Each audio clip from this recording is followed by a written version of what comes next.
अलगाववादी संगठन पर सरकार का हथौड़ा चला तो इसकी सराहना होनी भी शुरू हो गई।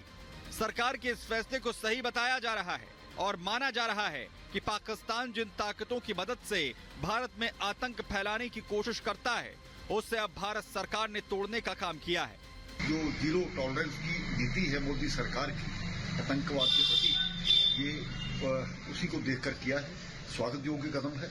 Zero tolerance towards terrorism, Bharat सरकार इसमें वचनबद्ध भी और कटिबद्ध भी है और इसी के चलते आज तहरीक हुर्रियत एक ऐसा संगठन जो कि आतंकवादी गतिविधियों, आतंकवादी सोच और कहीं न कहीं सेशनिस्ट विचारधारा को प्रचार व प्रसार करता था, आज उस पर बैन लगाया गया। सरकार के फैसले की जहां एक तरफ सराहना की जा रही है तो दूसरी तरफ इस पर भी विपक्ष सियासत करने से पीछे नहीं है। पीडीपी ने तो इस फैसले को इस साल 2024 में होने वाले लोकसभा चुनाव से ही जोड़ दिया और इसे महज एक दिखावा बताया है। ये सब जो अब बैन और इसके जो स्टेटमेंट्स हैं, ये एक इलेक्टोरल ऑडियंस को दिखाने के लिए एक स्टेटमेंट्स हैं कि भाई हमने वहां पे बैन कर दिया, ये कर दिया। ये तो ऑलरेडी बैंड है, ऑलरेडी डिसफंक्शनल थी ऑर्गेनाइजेशंस बहुत हद तक। 5 अगस्त 2019 के बाद किसी को कोई इजाजत ही नहीं थी बात करने की। केंद्र सरकार का ये फैसला विपक्ष दिखावा बता रहा है, लेकिन सच्चाई ये है कि लगातार मोदी सरकार आतंक के खिलाफ अपना अभियान चला रही है और देश भर से आतंक के मददगारों पर भी लगाम लग रही है। न सिर्फ जम्मू कश्मीर में बल्कि पूर्वोत्तर में भी मोदी सरकार इसी एजेंडे के साथ चल रही है। बीते दिनों ही पूर्वोत्तर से केंद्र सरकार ने उल्फा संघ से शांति समझौता कराया है, जिससे कि पूर्वोत्तर में भी शांति और विकास की बात हो। और अब जम्मू कश्मीर में ये बड़ा कदम आतंक के खिलाफ एक बड़ी जीत का ही रूप है। Bureau report, Republic Bharat.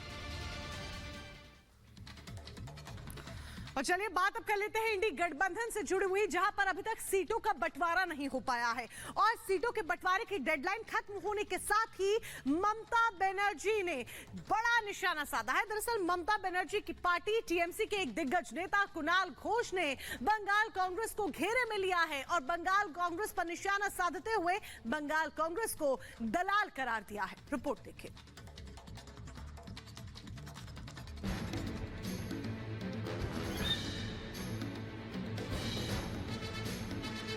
साल बीत गया और बीत गई 31 दिसंबर 2023 की सीट शेयरिंग की डेडलाइन, मगर इंडिया अलायंस की पार्टियों का सीट बंटवारा अब तक नहीं हो सका। लिहाजा जो पार्टियां इस बात को जोर शोर से कहते थकती नहीं थी कि वो एकजुट होकर मोदी को कड़ी टक्कर देने की दावेदारी करती हो, उनकी एकता पर ही समय समय पर न सिर्फ सवाल उठते रहे हैं, बल्कि अब उनकी अंदरूनी कलह भी सरेआम हो चुकी है। इसकी बानगी एक बार फिर देखने को मिल रही है, जहां बंगाल में ममता बनर्जी की पार्टी टीएमसी के वरिष्ठ नेता कुणाल घोष कांग्रेस पर हमलावर हैं, जिन्होंने बंगाल में कांग्रेस की भूमिका पर सवाल उठाते हुए उसे बीजेपी का दलाल करार दे दिया। There is a clear difference between the stand between Delhi Congress and Bengal Congress. In Delhi Congress, Sonia ji, Rahul ji, they are eager to take cooperation from Trinamool Congress to make it possible that a solid India alliance. But